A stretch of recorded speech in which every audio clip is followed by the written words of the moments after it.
नमस्कार। आज हम पढ़ रहे हैं हिंदी साहित्य के इतिहास के अंतर्गत भक्तिकाल, भक्तिकालीन परिवेश। इतिहास के क्रम में प्रत्येक कालखंड अपने पूर्व परंपरा के व्यापक योगदान तथा अतीत की विभिन्न घटनाओं और उसके प्रभावों को आत्मसात करने के बाद भी मानवीय जीवन के संघर्षों, सुख दुखों, आशा आकांक्षाओं और बेहतर भविष्य की कामना से बुने गए स्वप्नों के संदर्भ में अपने युगीन परिवेश से गहराई से जुड़ा रहता है। भक्ति काल भी इसका अपवाद नहीं है। अतः यहाँ भक्ति काल की राजनीतिक, आर्थिक, सामाजिक, धार्मिक, सांस्कृतिक आदि परिस्थितियों का संक्षिप्त परिचय प्राप्त करना उपयोगी होगा। तो भक्ति काल जब उदय हुआ तो क्या क्या परिस्थितियां थी। पहला है राजनीतिक परिस्थिति। राजनीतिक दृष्टि से भक्ति काल का विस्तार मुख्य रूप से सल्तनत काल के तुगलक वंश से लेकर मुगल वंश के बादशाह शाहजहां के शासनकाल तक है। दिल्ली सल्तनत का इतिहास तुर्क आक्रमणकारी मोहम्मद गौरी के द्वारा भारत पर आक्रमण से शुरू होता है। राजपूत राजाओं की परस्पर फूट तथा शत्रुता के कारण पृथ्वीराज चौहान मोहम्मद गौरी के हाथों तथा जयचंद कुतुबुद्दीन ऐबक के द्वारा मारा गया। इसके पश्चात ही दिल्ली सल्तनत की स्थापना हुई। 13वीं सदी के अंत तक दिल्ली सल्तनत का विस्तार न सिर्फ मालवा और गुजरात तक बल्कि दक्कन और दक्षिण भारत तक हो गया। साम्राज्य के विस्तार एवं केंद्रीकरण की नीति की शुरुआत अलाउद्दीन खिलजी 1296 से 1316 ईस्वी के द्वारा हुई एवं मोहम्मद बिन तुगलक 1324 से 1351 ईस्वी के काल में यह नीति अपने चरम पर पहुंच गई थी। बाद में सैयद वंश के लोदी सुल्तान इब्राहिम लोदी को बाबर ने पानीपत की लड़ाई 1526 ईस्वी में हराकर मुगल वंश की स्थापना की। 1556 ईस्वी में बाबर के पुत्र हुमायूं की मृत्यु के बाद मुगल शासन की बागडोर अकबर 1556 से 1605 को मिली, जिसने विशाल और स्थिर मुगल साम्राज्य की स्थापना की। अकबर के बाद 17वीं सदी का पूर्वार्ध कुल मिलाकर प्रगति और विकास का काल था। इस अवधि में मुगल साम्राज्य जहांगीर 1605 से 1627 ईस्वी तथा शाहजहां 1628 से 1658 ईस्वी इन दो शासकों के कुशल नेतृत्व में रहा। शाहजहां के अंत के साथ ही हिंदी साहित्य में भक्ति काल की भी समाप्ति हो गई। इसके बाद हिंदी साहित्य के इतिहास में रीति काल का दौर शुरू हो गया। आर्थिक एवं सामाजिक परिस्थिति। तुर्कों के द्वारा भारत में शासन कायम करने से लेकर शाहजहां तक के राजनीतिक इतिहास में सबसे महत्वपूर्ण तथा केंद्रीकृत शासन व्यवस्था है। इन शासकों ने शासन व्यवस्था को सुचारू रूप से चलाने के लिए केंद्रीय प्रशासन और स्थानीय प्रशासन की व्यवस्था की। साम्राज्य को विभिन्न सूबों में, फिर सूबों को शिक में विभाजित किया गया। शिक के नीचे परगने होते थे। गांव में खुत, मुकद्दम पटवारी के माध्यम से भू राजस्व की वसूली की जाती थी। इस तरह केंद्र से लेकर गांव तक एक सुचारू व्यवस्था कायम हुई। आर्थिक स्थिति की बेहतरी एवं व्यापार को बढ़ावा देने के लिए इसी दौर में दिल्ली, आगरा, बनारस, इलाहाबाद, पटना आदि शहरों का विकास हुआ। ये शहर आगे चलकर व्यापार के प्रमुख केंद्र बने। इसके साथ ही बड़े पैमाने पर सड़क निर्माण, यात्रियों के ठहरने के लिए सराय की व्यवस्था, अनेक किलों एवं भवनों का निर्माण आदि का कार्य दिखाई देता है, जिसके परिणाम स्वरूप राजमिस्त्री एवं पत्थर तराशियों की मांग बढ़ जाती है। कुल मिलाकर देखें तो इस काल में नए शिल्पी वर्ग का उदय होता है, जिनमें ज़्यादातर अवर्ण काम करते थे।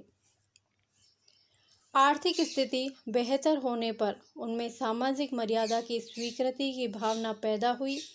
निर्गुण पंथ के उदय और उसमें अवर्ण संतों के इतनी अधिक संख्या में आने का कारण यही है।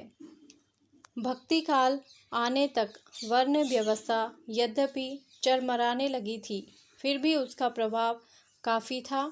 वर्ण व्यवस्था और जातिगत ऊंच नीच की भावना ने पूरे समाज को बांट रखा था। आचार विचार की पवित्रता का स्थान स्वार्थ और पाखंड ने ले लिया था। शूद्रों के साथ अछूत का व्यवहार जारी रहा। स्वयं मुस्लिम समाज भी नस्ल और जातिगत वर्गों में विभाजित रहा।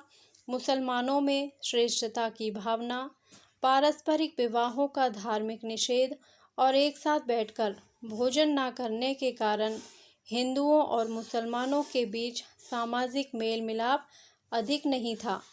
मुगल वंश की स्थापना के बाद और विशेषकर अकबर के समय में इस स्थिति में काफ़ी सुधार आया।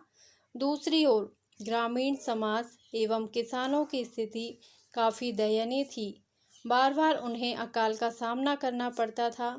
जमींदार एवं व्यापारी वर्ग की तुलना में उनकी स्थिति बहुत खराब थी। जमींदारों के द्वारा किसानों का शोषण होता था। अकाल और भूख की पीड़ा का मार्मिक चित्रण तुलसीदास ने किया है। कली बारही बार दुकाल परई, बिनु अन्न दुखी सब लोग मरई, या नहीं दरिद्र सम दुख जग माही। तुलसी ग्रामीण चेतना के कवि हैं। उनका साहित्य तात्कालीन ग्रामीण समाज की दशा का दस्तावेज है। खेती न किसान को, भिखारी को न भीख, बलि बनिक को बनिज, न चाकर को चाकरी। धार्मिक परिस्थिति। उत्तर भारत में तुर्कों का आक्रमण तथा दिल्ली सल्तनत की स्थापना विकास और खलबली दोनों साथ लेकर आया। विजय के आरंभिक चरण में अनेक शहरों को लूटा गया और मंदिरों को तोड़ा गया। कई मंदिरों को तोड़कर मस्जिद में परिवर्तित कर दिया गया। हिंदुओं और जैनियों आदि के पूजा स्थल के प्रति उनकी नीति मुस्लिम कानून शरीयत पर आधारित थी, जो अन्य धर्मों के नए पूजा स्थलों के निर्माण की इजाज़त नहीं देता। फिर भी गांव में जहां इस्लाम का प्रचार नहीं था, मंदिर के निर्माण पर कोई प्रतिबंध नहीं था। धर्म परिवर्तन कर इस्लाम स्वीकार करने का कारण राजनीतिक और धार्मिक लाभ की आशा अथवा सामाजिक प्रतिष्ठा प्राप्त करने की ललक थी। कभी कभी कोई प्रसिद्ध शासक या जनजाति का प्रधान धर्म परिवर्तन करता था तो उसकी प्रजा उसका अनुकरण करती थी। इसी दौर में हिंदू और मुसलमान दोनों में कुछ कट्टर लोग धर्मांधता फैला रहे थे। इस सब के बावजूद पारस्परिक सामंजस्य और मेल मिलाप की धीमी प्रक्रिया भी आरंभ हुई। यह प्रक्रिया वास्तुकला, साहित्य, संगीत आदि क्षेत्रों में अधिक स्पष्ट रूप से दिखाई देने लगी। आगे चलकर यह प्रक्रिया धर्म के क्षेत्र में भक्ति आंदोलन और सूफीवाद के रूप में दिखाई देने लगी एवं मुगल काल 16-17वीं शताब्दी में काफ़ी प्रबल हो गई। भक्ति आंदोलन के कवियों की मानवतावादी दृष्टि ने इस भेदभाव को कम करने में महत्वपूर्ण भूमिका निभाई। सांस्कृतिक परिस्थिति। सांस्कृतिक चेतना की सर्वश्रेष्ठ अभिव्यक्ति सार्वभौम सत्य के आधार पर प्रतिष्ठित धार्मिक भावना और दार्शनिक चिंताधारा के माध्यम से हुई है। कला, शिल्प, साहित्य और संगीत इन्हीं की आनुषंगिक उपलब्धियां हैं। इन सब का क्षेत्र विशाल मानव समाज है, जिसकी प्रेरणा और प्रसाद से मनुष्य जीवन यापन करता है।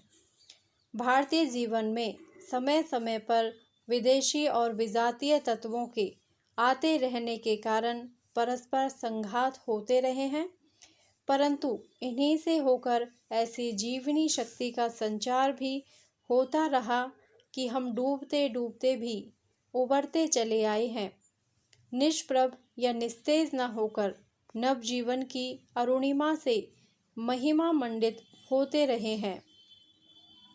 उन सब के मूल में हमारी समन्वय साधना की प्रवृत्ति प्रधान रही है। इसे हम मध्यकालीन भक्ति आंदोलन के संदर्भ में समझ सकते हैं।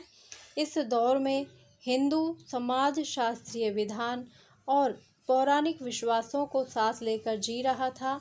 शंकर के मायावाद के विरुद्ध वैष्णवाचार्यों ने जिस भक्ति दर्शन के रूप में लीलावाद एवं अवतारवाद को स्वीकार किया, वह जगत को मिथ्या न मानकर परम सत्ता की सगुण साकार अभिव्यक्ति के रूप में है। यही परम सत्ता के साथ मनुष्य के संबंध का माध्यम भक्ति बनी। इसी से प्रेरणा ग्रहण कर भक्त कवियों ने अपने काव्य के माध्यम से जाति एवं संप्रदाय के भेदभाव को अस्वीकार कर प्रेम के धरातल पर मनुष्य मात्र की समानता एवं एकता को स्थापित किया। इस प्रकार हिंदू और मुसलमान इस सांस्कृतिक वातावरण में एक दूसरे के काफी निकट आए।